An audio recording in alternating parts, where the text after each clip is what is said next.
16 రోజుల పండగ అంటే ఏమిటి? మానవులు అయితే ఎలా చేస్తారు? దేవుళ్ళకైతే ఎలా చేస్తారు? అనేది ఈ వీడియోలో తెలుసుకుందాం. అసలు ఈ 16 రోజుల పండగ అంటే ఏమిటో ఫుల్ క్లారిటీ అయితే ఇస్తాను ఈ వీడియోలో. మీరెక్కడ కూడా వీడియోని స్కిప్ చేయకుండా చూడవలసిందిగా నేను కోరుకుంటూ ఉన్నాను. అయితే ఇక్కడ మనకు కళ్యాణాలు గానీ, లేదా ఉపనయనాలు గానీ, మరియు కొన్ని కార్యక్రమాలయినాక అంటే ప్రతిష్ఠ అయినా గానీ, ఆ తర్వాత 16 రోజులకు 16 రోజుల పండుగని చేస్తూ ఉంటారు.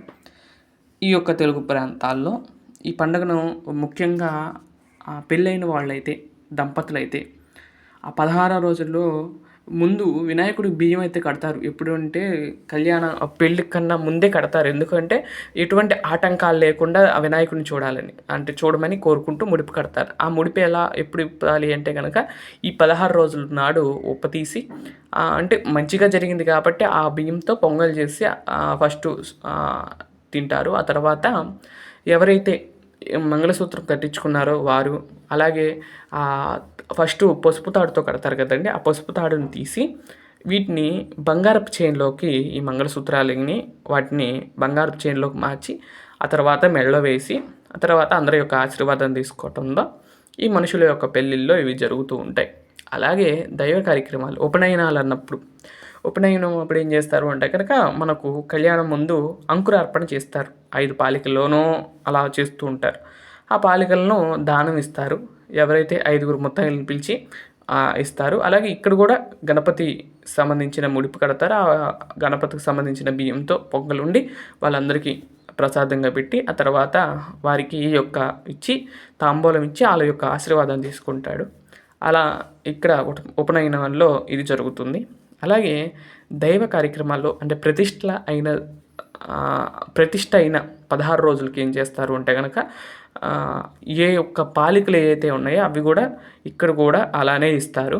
ఆ తర్వాత అమ్మవారికి లేదా అయ్యవారికి విశేషమైన పూజా కార్యక్రమాలు, విశేషమైన అభిషేకాలు అయితే చేస్తారు. చేసిన తర్వాత వారికి కూడా ప్రసాదంగా నైవేద్యం పెట్టి ఆ తర్వాత అందరూ కూడా స్వీకరిస్తూ ఉంటారు. ఇది ప్రతిష్ఠ అయితే చేసే కార్యక్రమాలు. అలాగే మన రామచంద్రుడి యొక్క కళ్యాణ మహోత్సవంలో ఈ 16 రోజుల నాడు ఏం చేస్తాము అంటే కనుక స్వామివారికి పొంగలి నివేదనగా పెట్టి, స్వామివారి యొక్క అష్టోత్తర నామాలతో పూజ చేసుకుని, అయితే మేము ఆ పాలికలు ఏవైతే ఉంటాయో ఆ పాలికలను ఒక 5గురికి ఇచ్చి వారి యొక్క ఆశీర్వాదం తీసుకుంటాము.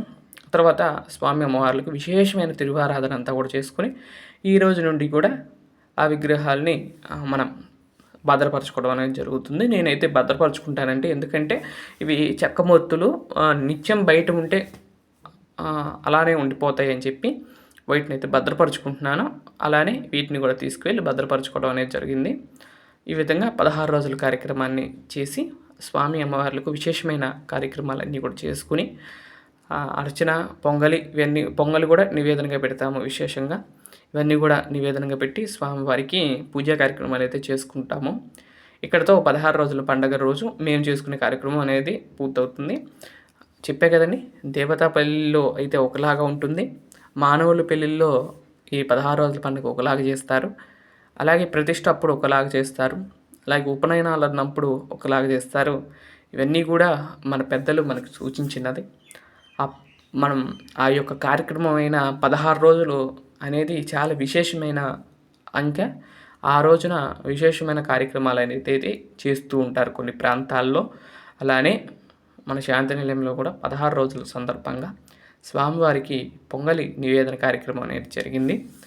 ఈ విధంగా నేనైతే ఆ రోజు వేరే కార్యక్రమం మీద వేరే ఊరు వెళ్ళవలసి వచ్చింది.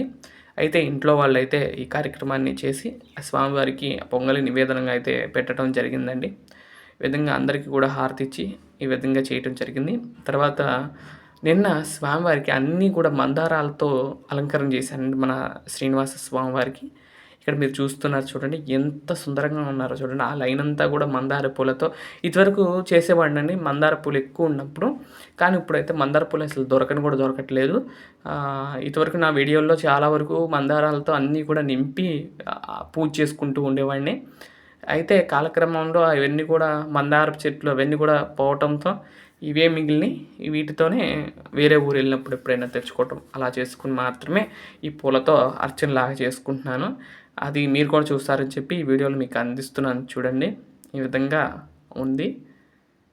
చూసినట్లయితే మీరు స్వామివారిని కూడా దర్శనం చేసుకోండి. ఏ విధంగా అయితే స్వామివారి యొక్క అలంకారం అంతా కూడా చేసి స్వామివారికి విశేషమైన పూజా కార్యక్రమాలన్నీ కూడా నిర్వర్తించారు.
వీడియోలో తెలుసుకున్నారు కదండి.